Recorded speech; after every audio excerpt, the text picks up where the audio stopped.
नेपाल में मुख्यमंत्री की नियुक्ति पर बड़ा कानूनी संकट, असफल होने की राह पर जा रहा है नेपाल की प्रदेश सरकार। नेपाल की बागमती प्रदेश सरकार इस समय गंभीर राजनीतिक और कानूनी संकट के बीच फंसती नजर आ रही है। मुख्यमंत्री किरण थापा मगर के लिए सरकार चलाने से ज्यादा बड़ी चुनौती अब अपने सरकार का अस्तित्व बचाना बन गई है। विश्वास के मत लेने के लिए बुलाई गई प्रदेश सभा की बैठक बार बार स्थगित हो रही है।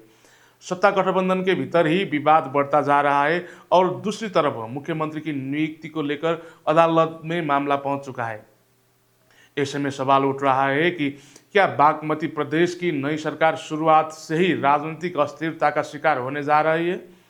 मुख्यमंत्री किरण थापा मगर ने प्रदेश सभा में विश्वास के मत लेने के पहले ही बैठक बुलाने की प्रक्रिया आगे बढ़ाई थी, लेकिन सोमवार को निर्धारित बैठक अपने समय पर नहीं बैठ सकी। इसके बाद प्रदेश सभा सचिवालय ने बैठक को फिर से स्थगित कर दिया। ताज़ा घटनाक्रम ने सरकार के सामने खड़े राजनीतिक संकट को और गहरा कर दिया है। सबसे बड़ा बात यह है कि मुख्यमंत्री थापा मगर को सरकार बनाने के समय 63 सांसदों के समर्थन होने का दावा किया गया था, लेकिन विश्वास का मत लेने की घड़ी आते आते सत्ता गठबंधन के भीतर ही मतभेद सामने आने लगी। यानी जिस बहुमत के आधार पर सरकार बनी थी, वही बहुमत अब सवालों के घेरे में दिखाई दे रही है। विश्वास मत लेने से पहले ही क्यों घिरी सरकार? बागमती प्रदेश सभा में कुल 104 सदस्य है। सरकार बनाने और बहुमत साबित करने के लिए कम से कम 53 सांसद का समर्थन आवश्यक है। मुख्यमंत्री किरण थापा मगर ने एमाले, नेकपा और राष्ट्रीय प्रजातंत्र पार्टी यानी राप्रपा के समर्थन से सरकार बनाई थी। शुरुआत में गठबंधन के पास पर्याप्त संख्या दिखाई दे रही थी, लेकिन राजनीति में संख्या केवल कागज पर होना काफी नहीं होता। असली परीक्षा मतदान के समय होती है। विश्वास मत की तैयारी शुरू होते ही राप्रपा के भीतर विवाद सामने आया।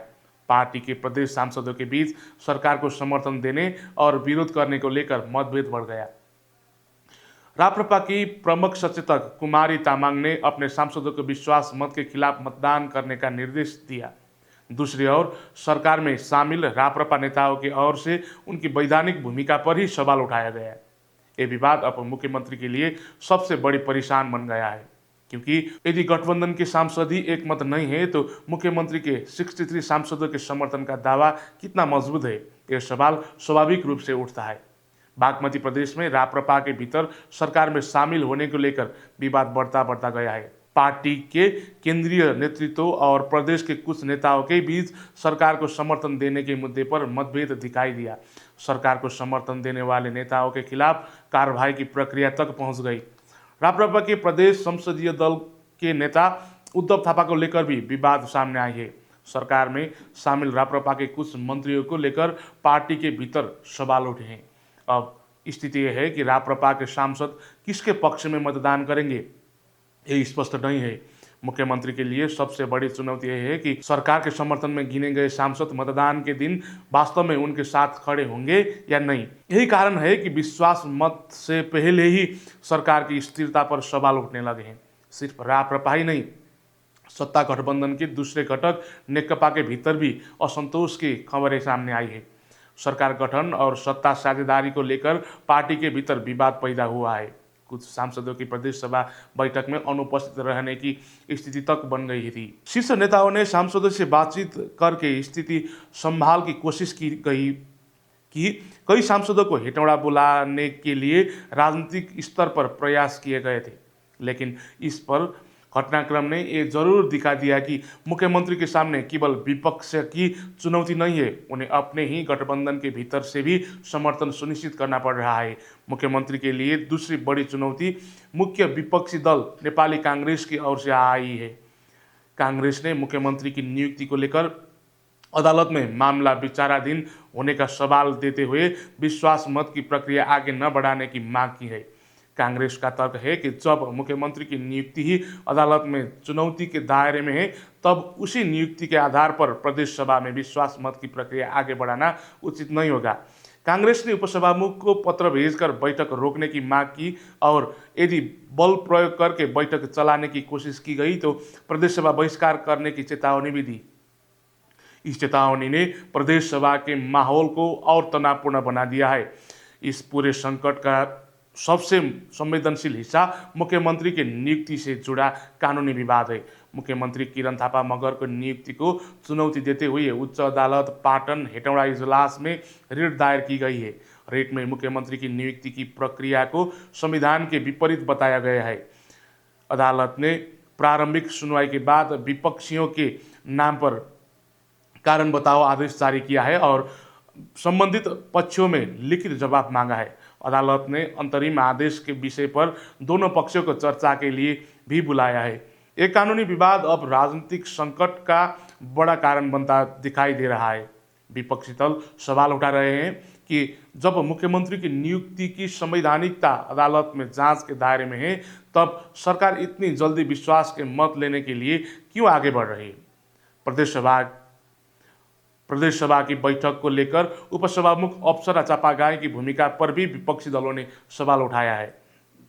विपक्ष का आरोप है कि उपसभामुख को पूरी तरह निष्पक्ष भूमिका निभानी चाहिए, लेकिन अदालत में मामला विचाराधीन होने के बावजूद बैठक बुलाने की कोशिश से उनकी निष्पक्षता पर सवाल उठ रहे हैं।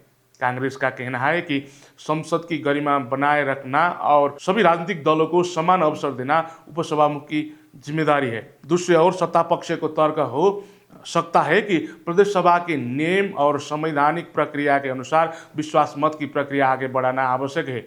ये राजनीतिक और कानूनी मतभेद अब प्रदेश सभा को टकराव की स्थिति में ले जा रहा है। मुख्यमंत्री के लिए सबसे शर्मनाक स्थिति ये बन गई है कि विश्वास मत लेने के लिए खुद सरकार की ओर से प्रक्रिया शुरू की गई, लेकिन बैठक की समय पर नहीं हो पा सकी है। प्रदेश सभा की बैठक पहले निर्धारित समय पर नहीं बैठ सका और बाद में इससे फिर से आगे बढ़ाया गया। बैठक बार बार स्थगित होने से सरकार की राजनीतिक कमजोरी का संदेश जा रहा है। यदि सरकार के पास स्पष्ट बहुमत है तो बैठक करने में इतनी परेशानी क्यों हो रही है। यदि गठबंधन के सभी दल मुख्यमंत्री के साथ हैं तो राजनीतिक दलों के बीच लगातार विवाद क्यों हो रहा है। और यदि मुख्यमंत्री को विश्वास है कि उन्हें बहुमत मिलेगा तो विश्वास को मत लेने की प्रक्रिया पर बार बार क्यों टल रही है। इन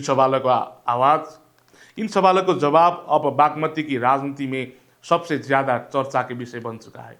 मुख्यमंत्री थापा मगर के सामने सबसे बड़ा सवाल है कागज पर समर्थन और सदन में मतदान, दोनों अलग अलग चीज़ हैं। गठबंधन के पास पर्याप्त संख्या होने का दावा किया जा सकता है, लेकिन यदि कुछ सांसद अनुपस्थित हो जाएं, कुछ सांसद मतदान से दूर रहें या गठबंधन के भीतर ही क्रॉस वोटिंग हो जाए तो पूरा राजनीतिक समीकरण बदल सकता है। राप्रपा के भीतर जारी विवाद और नेकपा के भीतर दिखाई दे रहे मतभेद के कारण मुख्यमंत्री के लिए बहुमत जुटाना आसान नहीं दिखाई दे रहा है। यही वजह है कि अब परे नेपाल की नज़र बागमती प्रदेश सभा पर है। फिलहाल एक कहना जल्दबाजी होगी कि सरकार निश्चित रूप से गिर जाएगी, लेकिन ये जरूर कहा जा सकता है कि सरकार गंभीर संकट में है। एक तरफ अदालत ने मुख्यमंत्री को नियुक्ति को चुनौती दी रही है, दूसरी तरफ सत्ता गठबंधन के भीतर मतभेद है, तीसरी तरफ विपक्षी कांग्रेस ने प्रदेश सभा बहिष्कार की चुनौती दे दी है, चौथी तरफ विश्वास मत की बैठक लगातार स्थगित हो रहे। इन चारों घटनाओं को एक साथ देखें तो बागमती प्रदेश सरकार की स्थिरता पर गंभीर प्रश्न उठना स्वाभाविक है। राज्य सरकारों का मुख्य उद्देश्य विकास, सुशासन और जनता की समस्याओं का समाधान करना होता है, लेकिन यदि सरकार बनने की शुरुआती दिनों में ही पूरा राजनीतिक ध्यान बहुमत बचाने, गठबंधन संभालने और अदालत के मामले से निपटने में लग जाए तो शासन व्यवस्था प्रभावित होने का खतरा रहता है। अब सबकी नज़र प्रदेश सभा की अगली बैठक पर हुई। यदि बैठक चलती है और विश्वास के मत पर मतदान होता है तो मुख्यमंत्री थापा मगर की वास्तविक और राजनीतिक ताकत सामने आ जाएगी। यदि उन्हें बहुमत मिल जाता है तो फिलहाल सरकार का संकट टल सकता है, लेकिन अदालत में चल रहा नियुक्ति विवाद फिर भी यदि विश्वास मत नहीं मिल पाता है तो बागमती प्रदेश में एक बार फिर सत्ता परिवर्तन की प्रक्रिया शुरू हो सकती है। और यदि सरकार फिर से स्थगित होती है तो मुख्यमंत्री पर राजनीतिक दबाव और बढ़ता जाएगा। यानी आने वाले कुछ दिन बागमती प्रदेश की राजनीति के लिए बेहद महत्वपूर्ण है। बागमती में पैदा हुआ ये संकट केवल एक मुख्यमंत्री की समस्या नहीं है, ये नेपाल की प्रदेश राजनीति की स्थिरता पर भी बड़ा सवाल है। मुख्यमंत्री नियुक्ति से लेकर विश्वास मत तक यदि लगातार विवाद पैदा होते ही रहे तो प्रदेश सरकारों की कार्यक्षमता पर जनता का विश्वास कमजोर हो सकता है। नेपाल में संघीय व्यवस्था को मजबूत बनाने के लिए प्रदेश सरकारों का स्थिर और प्रभावी होना जरूरी है, लेकिन यदि सरकारें लगातार गठबंधन, विवाद, सांसदों की खींचातानी और कानूनी चुनौतियों में उलझती रहें तो संसदीय व्यवस्था को लेकर भी बड़ा सवाल उठ सकता है। फिलहाल मुख्यमंत्री किरण थापा मगर के सामने सबसे बड़ा चुनौती है कि अपने गठबंधन और एकजुट करना, विश्वास के मत हासिल करना और अपने नियुक्ति से जुड़े कानूनी विवाद को सामना करना है। लेकिन मौजूदा परिस्थितियों में